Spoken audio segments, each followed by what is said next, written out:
બાપા સીતારામ મિત્રો, તો આજે હું તમને બતાવીશ કે કઈ રીતે બને છે બગદાણા ધામા રસોઈ। જો અમારી ચેનલમાં નવા હોય તો અમારી ચેનલ લાઈક કરો, શેર કરો અને સબસ્ક્રાઈબ કરો। સંત ભૂમિ સૌરાષ્ટ્રની અને રૂડું બગદાણા ધામ બાપા બજરંગ બિરાજતા અને રટતા સીતારામ કે ભર્યા છે ભંડાર જ્યાં અવિરત અન્નપૂર્ણાના અતિથિ અને સેવકોના અહીંયા અરખાઈ જ્યાં પરબ સત્તાધાર અને બગદાણે હરદમ હરિહરની હાકલું સંભળાય જ્યાં એ જ પાથરણે પ્રસાદ લાખોને પીરસાઈ જ્યાં એ રોટલો કાઠિયાવાડી છે। આ રોટલો કાઠિયાવાડી છે। આપણે જઈશું ભોજનશાળા તરફ। તો મિત્રો, આ ભોજનશાળામાં દરરોજ હજારોની સંખ્યામાં ભાવિ ભક્તો બાપાનો પ્રસાદ લે અને ધન્યતા અનુભવે છે અને ધન્યતા પ્રાપ્ત કરે છે। અહીં ગામો ગામથી સ્વયંસેવક મિત્રો પોતાના ખર્ચે આવી અને સેવાઓ આપે છે। મિત્રો, હવે આપણે દર્શન કરીશું આ દુનિયાનું સૌથી મોટું રસોડું જે બાપાના આશ્રમમાં આવેલું છે।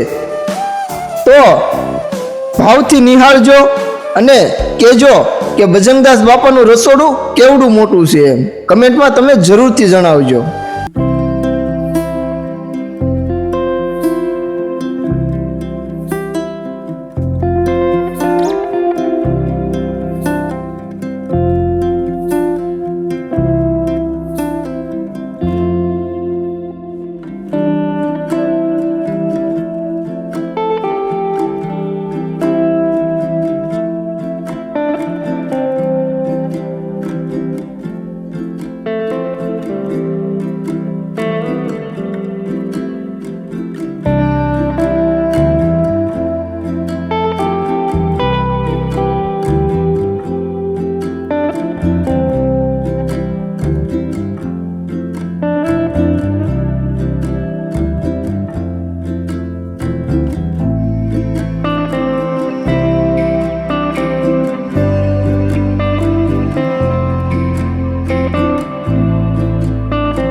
તો મિત્રો, તમને આ વિડીયો કેવો લાગ્યો?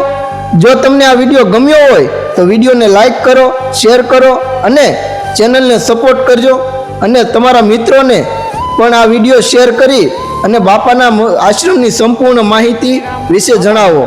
બાપા સીતારામ વાલા। અમારી ચેનલને સબસ્ક્રાઈબ કરી ગયો, લાઇક કરી ગયો અને શેર કરી ગયો અને કોમેન્ટમાં જરૂરથી જણાવજો કે તમને વિડીયો કેવો લાગ્યો. બાપા સીતારામ.